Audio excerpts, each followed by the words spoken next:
कोई अल्लाह अकबर का नारा लगा रहा है, कोई जय मां काली का नारा लगा रहा है, कोई राधे राधे का नारा लगा रहा है। आप इन नारों से खुश हो सकते हैं, ये लेकिन धर्म के प्रचार का अड्डा नहीं है, ये मुल्क के संविधान की रक्षा का अड्डा है। आप जानना चाहते हैं मुसलमानों का इतिहास, तो पढ़िए शहीद अशफाकुल्लाह को।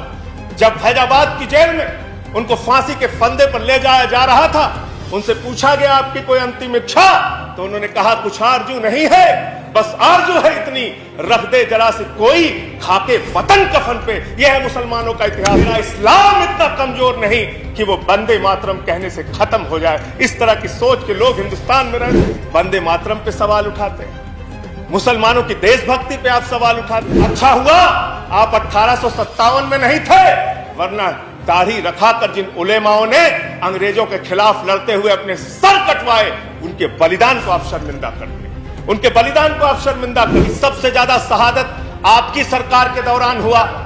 किसान खेतों में मर रहा है, जवान सीमा पे मर रहा है, और आप यहां पर बड़े बड़े वादे, बड़ी बड़ी बातें कर रहे हैं। यहां पे सभी धर्म, सभी जाति, सभी वर्ग के लोगों को सम्मान से रहने का हक है। हिंदुस्तान के मुसलमानों के इतिहास को पढ़िए तो उनके प्रति आपके मन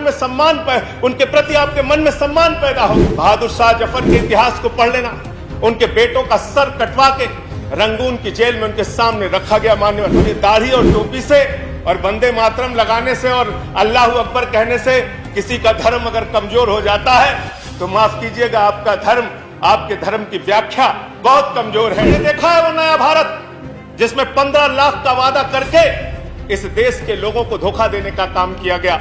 हमने देखा है वो नया भारत जिसमें 2 करोड़ नौजवानों को हर साल नौकरी देने की बात कह के 84% रोजगार घटा है। इसी अरविंद केजरीवाल की सरकार के खिलाफ आप रोज सीबीआई छोड़ देते हैं, रोज ईडी छोड़ देते हैं, 25-25 विधायकों को उठा के गिरफ्तार करके जेल में डालते हैं। आपके इस राष्ट्रपति के भाषण में कहा गया, मैं नहीं कह रहा, सरकार की आमदनी अगर आपकी है तो आपको आयुष्मान योजना का लाभ नहीं मिलेगा।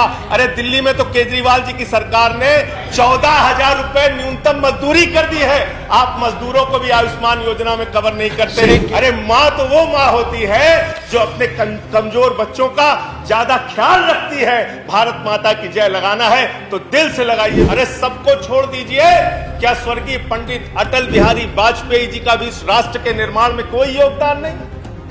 आप जब अपनी तारीफ करने लगते हैं तो अपने लोगों को भी भूल जाते हैं। मन में एक तलाते रंग बू से बात बनती है, हम ही हम हैं तो क्या हम हैं, तुम ही तुम हो तो क्या तुम हो। बदलिए, इस धारणा को बदलिए, इस विचारधारा को बदलिए। आप आज इस नए भारत में कर क्या रहे हैं? झारखंड में क्या हुआ मान्यवर? चोरी के आरोप में एक आदमी को पीट के मार दिया गया इसलिए कि वो मुसलमान था। नया भारत की बात कही गई मान्यवर, निश्चित रूप से नया भारत बना है। 2014 से हमने देखा है नया भारत, जिस नए भारत के अंदर मॉब लिंचिंग करके लोगों को मारा गया। और हिंदुस्तान की आजादी के बाद पहली बार ऐसा हुआ कि 45 वर्षों में बेरोजगारी का स्तर सबसे ज्यादा अगर बढ़ा है तो इस कार्यकाल में बढ़ा है। हमने देखा है नया भारत में।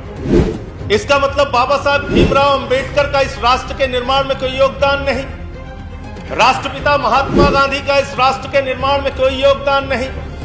इसका मतलब पंडित जवाहरलाल नेहरू का इस राष्ट्र के निर्माण में कोई योगदान नहीं, लाल बहादुर शास्त्री जी का इस राष्ट्र के निर्माण में कोई योगदान नहीं, चौधरी चरण सिंह जी का इस राष्ट्र के निर्माण में कोई योगदान नहीं। यह कहा गया कि मेरी सरकार राष्ट्र निर्माण की उस सोच के प्रति संकल्पित है जिसकी नींव 2014 में रखी। हिंदू और मुस्लिम के एहसासात को मत छेड़िए, अपनी कुर्सी के लिए जज्बात को मत छेड़िए।